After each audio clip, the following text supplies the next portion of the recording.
Lyra moved quietly through the glowing crystal forest of Zithra, her translucent wings fluttering softly behind her. The crystal leaves refracted the violet light of the setting sun, scattering colors across the floating lakes and towering crystal spires that stretched high into the sky. Despite the beauty around her, Lyra felt a hollow ache inside. She had spent countless days surrounded by others, yet had never truly felt a connection. Her telepathy, a gift that allowed her to hear the thoughts of others, had become a curse. People never truly shared their emotions.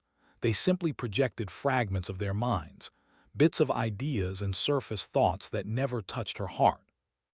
She longed for someone who could see her for who she truly was, someone who could understand the loneliness buried deep within her. On this evening, Lyra had wandered farther than usual. She found herself in a secluded meadow, where the ground shimmered with bioluminescent moss, and the air carried the faint hum of the crystal trees resonating with energy. She settled on a soft patch of moss and whispered to the empty night, "All I want is a husband." The words left her lips like a fragile thread of hope, trembling in the violet glow. She believed no one could hear her, that the secret of her longing would remain safe in the silent meadow. She did not realize that Jason Hale, a human explorer from a distant planet called Earth, had been observing her from behind the crystalline trunks. Jason had been sent to Zithra to study its unique ecosystem and the strange species that lived there. He was fascinated by the Zelari, particularly their telepathic abilities and their delicate, winged forms. Usually, he stayed hidden, using a small cloaking device to observe without disturbing the alien world. But the device had faltered for a moment, and he had seen her whispering to the night. Her words struck him in a way he could not explain, a raw, simple longing that seemed almost impossible in this alien world. For days, Jason watched Lyra from a distance, noting how she moved, how she interacted, or failed to interact with the other Zelari. Whenever she approached the other youths, their thoughts clashed like sharp waves, leaving her drained and disheartened. They could not understand her, and she could not pretend to belong. Jason saw her quietly retreat into the meadows, her delicate hands tracing the glowing moss, her soft gaze drifting toward the sky. There was a loneliness in her posture that even humans could recognize. Then one day, Lyra noticed movement in the crystal trees. A shadow flitted across the branches, quick and careful. At first, she thought it was a creature of the forest, one of the crystal-winged birds that nested high above. But something about the movement felt deliberate, intelligent. Her curiosity outweighed her caution. "Who's there?" she called, her voice echoing softly across the meadow. Jason stepped forward, cautiously lowering his cloaking device. He raised his hands in a gesture of peace. Lyra froze, her heart pounding, but she did not feel fear. There was something different about him, grounded, calm, and strangely unintrusive. Jason pulled a small device from his belt and activated it. Words appeared in Lyra's native language, translating from his own human tongue. "I mean no harm. I am an observer. My name is Jason." Lyra blinked, unsure whether to trust him. Humans were unknown to her people, creatures of legend that few had ever seen up close. But Jason's gestures were careful, respectful, and there was no trace of the intrusive telepathy she was used to. He did not attempt to read her mind. He simply observed with curiosity and patience. Over the next few days, Lyra and Jason began a tentative friendship. She led him to secret corners of the crystal forests, places only a few Zelari ever visited. He marveled at the floating lakes, the way the water shimmered with its own inner light, and the rare crystal beasts that moved silently through the forest. In return, he told her stories of Earth, of oceans, mountains, and skies so blue that they seemed unreal. He told her about human humor, their courage, and their ways of forming bonds which fascinated Lyra. Despite her initial wariness, Lyra began to feel a spark of hope. She realized that for the first time, someone was seeing her, not just her thoughts or her surface behavior, but her real self. And in turn, Jason was beginning to understand what it meant to connect with someone in a way that transcended species. One evening, they sat by a glowing lake, its surface reflecting the violet sky and the twin moons of Zithra. Lyra traced her fingers along the water's edge, her wings folding neatly behind her. "You don't belong here," she said quietly. "You're human. You don't understand us, not really." Jason shook his head gently. "Maybe I don't," he admitted, "but I can see you. I can hear you, not with your thoughts but with your feelings, and I think maybe that's enough to start." Lyra felt a warmth she had never known. No one had ever said they could see her. She whispered again, barely audible, maybe someone could really care about me." She did not realize Jason heard her. He smiled softly, understanding that this lonely alien girl had never experienced genuine care before. Over the following weeks, their bond deepened. Lyra began showing Jason her world, the hidden groves, the floating crystal gardens, and the secret caves where luminescent flowers grew. She laughed more, her voice like wind chimes in the crystal trees, and Jason found himself smiling more than he had in years. They communicated without pressure, through gestures, stories, and shared experiences. But not everything was simple. Some of the Zelari began to notice Jason's presence. Whispers spread through the crystal forests, carrying doubt and suspicion. The elders questioned why a human was near a young Zelari girl, worried about traditions and the sanctity of their telepathic culture. Lyra sensed the tension but refused to let it affect her. For the first time, she felt a sense of choice, the ability to decide who she allowed close to her heart. One day, a challenge presented itself. While exploring a particularly dangerous section of the forest, Lyra and Jason encountered a large crystal predator, its wings glinting with deadly sharp edges. Lyra froze, but Jason acted instinctively. Using his human ingenuity and tools, he managed to distract the predator and create an opening for Lyra to escape. She watched in awe as he moved with courage and precision, protecting her without hesitation. In that moment, Lyra realized something profound. She had always longed for companionship, someone to care for her, someone to see her as she was. Jason was not just a friend or observer. He embodied the qualities she had wished for: courage, empathy, and understanding. And perhaps, she dared to hope, he could be something even more. The experience changed their dynamic. Lyra began to speak more openly, sharing her fears, her dreams, and even the secret wish she had whispered to the night. Jason listened patiently, never judging, never intruding, simply being there. Their bond became a quiet but powerful force, a connection that neither species had anticipated. As the twin moons rose high over Zithra, casting silver light across the crystal forests, Lyra and Jason sat side by side, gazing at the horizon. Lyra's wings shimmered softly in the moonlight, and for the first time she felt a sense of peace. "Thank you," she said quietly, "for seeing me, really seeing me." Jason smiled, his eyes reflecting the alien moons. "You don't have to thank me," he said. "I think I'm the one who should be grateful." For the first time in her life, Lyra felt that her loneliness might be ending. She had shared her deepest secret, her longing for a husband, with someone who truly heard her, someone who respected her heart. And though the future was uncertain, she knew one thing. She had found a connection that crossed worlds, a bond that neither distance nor species could break. The crystal forests of Zithra glowed around them, alive with colors and whispers of life, but Lyra felt as though the world had narrowed to a single point of warmth beside her. She did not yet know what tomorrow would bring or how her people would react to Jason, but for now she allowed herself to simply exist in the moment, with hope, with trust, and with the faint, thrilling possibility of love. And somewhere deep in the forest, Jason heard her whisper again, softer than the wind through the crystal leaves. Maybe I am not as alone as I thought." He nodded silently, understanding that their journey together had only just begun. The next morning, the light of Zithra's twin suns spilled over the crystal forests, painting the world in gold and violet hues. Lyra awoke in her favorite grove, her wings folding and unfolding restlessly as she thought about the day ahead. She had spent the night replaying the events from yesterday, the predator, Jason's courage, and the rare feeling of safety that had settled over her.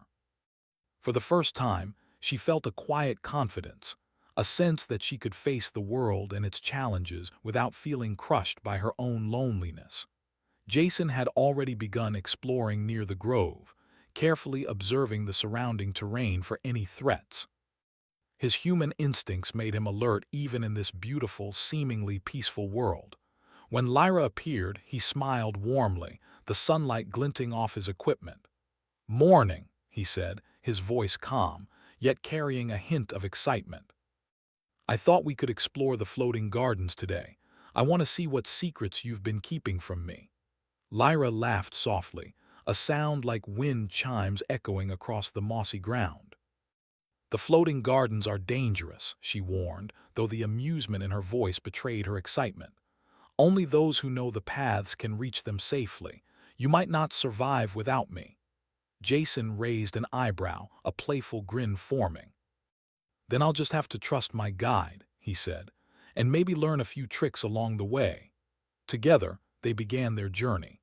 The path wound through towering crystal trees, past glowing waterfalls, and over bridges of light formed from crystallized energy. Lyra led confidently, her knowledge of the terrain unmatched. Jason followed, careful but determined, his curiosity growing with each step. They laughed and exchanged stories as they moved, the distance between their worlds shrinking with every shared moment. As they approached the floating gardens, a gentle mist rose from the lakes below, shimmering in the sunlight. The gardens themselves were suspended platforms of living crystal, covered with alien flowers that pulsed softly with energy. Lyra landed on one of the platforms, her wings spreading to balance as she extended a hand toward Jason. "Careful," she said. "The platforms are stable, but the edges can drop into the lake below if you slip." Jason nodded, taking her hand and stepping lightly onto the crystal surface. The warmth of her touch sent a subtle wave of comfort through him, though he kept his focus on maintaining balance. "This is incredible," he said, looking around in awe. "I've never seen anything like this on Earth. It's alive." Lyra smiled, a gentle glow in her eyes. "Everything here is alive," she explained. "Even the platforms feel our presence. That's why they move slightly when we step on them. The gardens respond to emotion, not just weight. If you feel fear, they might tremble." Jason glanced down at the shimmering surface beneath his feet, imagining what might happen if he faltered. "Then I'll focus on courage," he said, meeting her gaze, "and hope it's enough." For hours, they explored the floating gardens, discovering hidden caves, luminous flowers, and rare crystal creatures that seemed to observe them with curiosity. The deeper they ventured, the more Lyra began to open up about her life. She spoke of her childhood, the challenges of growing up with telepathy, and the longing for someone who could truly see her. Jason listened patiently, offering empathy and understanding, never interrupting or judging. At one point, Lyra paused near a glowing flower that hung precariously over the edge of a platform. "This is for my cousin," she said softly. "She is sick, and this flower's essence can heal her, but it's too dangerous for me to reach alone." Jason nodded without hesitation. "Then I'll get it," he said, moving closer to the edge. He balanced carefully, using his hands to steady himself on the crystal surface. Lyra watched, her heart racing as he stretched toward the flower. With a final, careful grasp, he plucked it and handed it to her. Lyra's hands shook slightly as she took it, her eyes wide with gratitude. "You saved me," she whispered. "Not just now, but so many times already." Jason shook his head, a soft smile on his lips. "No, you saved yourself. I just helped you see that you're stronger than you think." That night, as they returned to the grove, a sense of peace settled over them. The stars of Zithra sparkled above, mirrored in the floating lakes below. Lyra's wings shimmered faintly in the moonlight, and for the first time she felt truly understood. But peace is often fragile, and the next challenge arrived unexpectedly. A group of Zelari elders had been observing Lyra's unusual behavior, and they approached the grove at dawn. Their telepathic presence was strong and commanding, and Lyra felt a wave of tension rise in her chest. "Lyra," one elder said, his voice calm but firm, "why is a human near you? Do you understand the traditions of our people? Do you know what is at risk?" Lyra stood tall, her wings folding behind her. "I understand," she said, her voice steady. "But Jason has done nothing to harm me or my people. He has only shown me kindness, courage, and understanding. He is different from anyone else, and I choose to trust him." The elders exchanged silent thoughts, telepathic ripples passing between them. One of them, a female elder with wings that glowed faintly, stepped forward. "Trust is not given lightly among the Zelari," she said, "but perhaps this human shows qualities we have not expected. We will observe, but know this, any betrayal will be met with consequences." Lyra nodded, relief and pride mingling in her chest. She turned to Jason, who gave a reassuring smile. Together, they began preparing for the next part of their journey, an ancient ceremony where Lyra would demonstrate her abilities and her readiness to form bonds, a trial that could determine her place among her people. The day of the ceremony arrived, and Lyra's heart pounded. She had never faced anything like this before, an audience of dozens, all telepathically observing, assessing, judging. Jason stood beside her, silent and supportive, his presence a steady anchor. When the ceremony began, Lyra demonstrated her courage, wit, and empathy, performing tasks that tested her telepathy, agility, and problem-solving skills. At a critical moment, a crystal predator emerged from the shadows, threatening the ceremony. Gasps echoed telepathically through the gathered Zelari. Lyra froze for a moment, then saw Jason step forward. Using a combination of human ingenuity and courage, he distracted the predator and created a safe path for Lyra to complete her tasks. The crowd watched in astonishment as the human assisted without interfering with the trial, showing respect for Lyra's abilities while offering protection. When the trial ended, Lyra stood before the elders, her wings glowing softly, her chest heaving with exertion and excitement. "You have proven yourself," the lead elder said after a moment of silence, "and you have chosen your companion wisely. Though unusual, your bond demonstrates courage, respect, and understanding. Perhaps there is more to connection than we have known." Lyra turned to Jason, her heart racing. "All I ever wanted," she began, her voice trembling slightly. Jason took her hand gently, finishing her thought, "is to stand by your side." Relief, joy, and something deeper filled Lyra in that moment. The ceremony, the elders, the trials, they all faded into the background as she realized she had found someone who truly saw her, someone who chose to be with her despite differences in species, tradition, and expectation. The day ended with Lyra and Jason walking together through the crystal forests. The glow of the twin moons bathed them in silver light, and for the first time, Lyra felt an unshakable sense of hope. She no longer felt the weight of isolation pressing down on her. With Jason by her side, she could imagine a future filled with adventure, understanding, and even love. That night, as they settled near a glowing lake, Lyra whispered once more, softer than before, "I think I'm ready to be happy." Jason smiled, watching the water reflect the stars above. "You don't have to imagine it," he said. "We'll make it real together." For the first time in her life, Lyra felt whole. She had dreamed of a companion, a partner who would see her for who she was, and she had found that in a human from a distant world. The future was uncertain, yes, and challenges would come, but the bond they had formed was strong, built on trust, courage, and understanding. Together they could face anything Zithra, or the universe, might throw at them. As they gazed at the stars, the gentle hum of the crystal forest surrounding them, Lyra allowed herself to imagine a life filled with shared adventures, quiet moments, and laughter. She had whispered her wish into the night, believing no one could hear. Now she knew that her wish had been heard, and more than that, it had been answered in a way she had never dared to hope. And somewhere in the glowing forest, amidst the crystal spires and floating lakes, a lonely alien girl and a human explorer began a journey that would take them across worlds, challenges, and discoveries, together.